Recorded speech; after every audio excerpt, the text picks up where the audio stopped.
छात्र ही मांगती है। छात्र से जुड़ा सवाल आपने उठाया, लेकिन सालों से पेपर लीक होते आ रहा है और छात्र इस समस्या से जूझते रहते हैं, समाधान आज तक नहीं निकल पाया। नहीं, मैं छात्र तो अब नहीं हूँ। 2018 में मैंने अपनी पीएचडी सबमिट कर दी थी और मैं डॉक्टरेट हूँ, हालांकि अपने नाम में डॉक्टर लगाता नहीं हूँ। छात्र के मुद्दे हम इसलिए उठा रहे हैं कि पार्टी ने हमको एनएसयूआई का प्रभार दिया है, जो हमारा स्टूडेंट विंग है उसका, और पेपर लीक के सवाल को हमारी पार्टी ने बहुत गंभीरता से उठाया है। आपने देखा होगा जो हम लोग न्याय पत्र जारी किए थे उसमें हमने भर्ती विधान की बात की थी, और यही जो इशू आपने उठाया कि सालों से जो प्रश्न पत्र लीक हो रहे हैं उसको एड्रेस करने के लिए हमने कहा कि एक कड़ा कानून होना चाहिए, एग्जाम समय पे होना चाहिए और जितनी भी वैकेंसियां हैं उसको तुरंत भरा जाना चाहिए। ये भर्ती विधान में हम लोग प्रमुखता से लेकर के आए थे। आज का सबसे ज्वलंत मुद्दा ये है कि आप लोगों ने भी देखा होगा, नीट का रिजल्ट आने के बाद देश भर में कई विद्यार्थियों की आत्महत्या की खबरें आई। ये हमारे लिए बहुत दुख की बात है और आप सब जानते हैं इस देश में 1 घंटे में 2 जवान जो है आत्महत्या कर रहे हैं। सरकार को इस बात को गंभीरता से लेना चाहिए। सिर्फ चुनाव से पहले परीक्षा पर चर्चा करने से नहीं होगा। चुनाव के बाद जब सरकार बनती है तो परीक्षा को लेकर के जो गड़बड़ियां देश में हो रही है उसको इमीडिएटली एड्रेस करना चाहिए। नीट का जहां तक सवाल है, इसमें 3 मुद्दे जो है प्रमुखता से निकल करके सामने आए हैं। पहला, बड़े पैमाने पे जो है धांधली हुई है, कई जगह पे जो है प्रश्न पत्र लीक होने का आरोप भी हुआ है, जैसे पटना में कुछ गिरफ्तारियां हुई हैं। और तीसरा, अजीबोगरीब परिणाम आए हैं, जैसे 67 लोग जो हैं उनका रैंक 1 है। एक ही सेंटर के जो कई लोग जिनका सीरियल नंबर 1 है और लगातार एक रो में बैठे हुए हैं उनका रैंक 1 आया है। तो उसको लेकर के इस देश के विद्यार्थियों का एक कंसर्न है। सरकार जो है तुरंत इसको एड्रेस करे।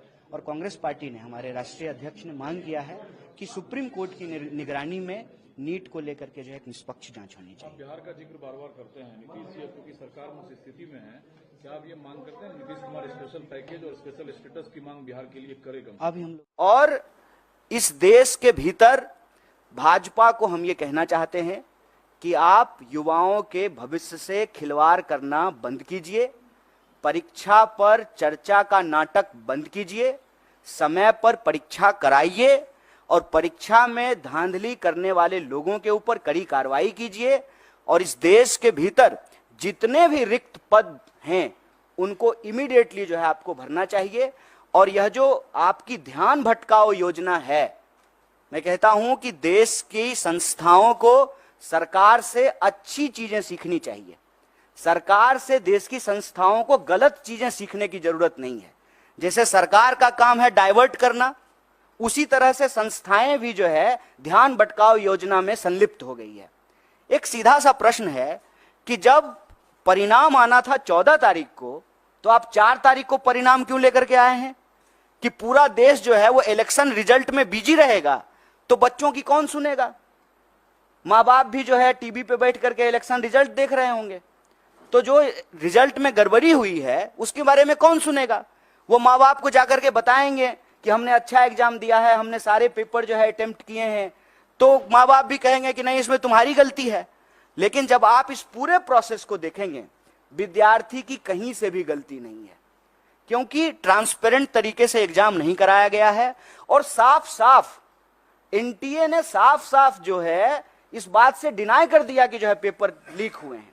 जबकि पटना का एक कॉन्क्रीट एग्जाम्पल है कि कुछ सेंटर पर प्रश्न पत्र की लीक की शिकायत आई और पटना पुलिस ने लोगों को गिरफ्तार किया on record. Patna police paper leak करने के मामले में कुछ लोगों को गिरफ्तार कर रही है और एजेंसी कह रही है कि कोई प्रश्न पत्र लीक नहीं हुआ है। और मजेदार बात यह है कि 67 लोग वो रैंक 1 है। और उससे भी एक मजेदार बात जान लीजिए, एक ही लाइन में 12 लोग जो बैठे हुए हैं वो सबको रैंक 1 आया है।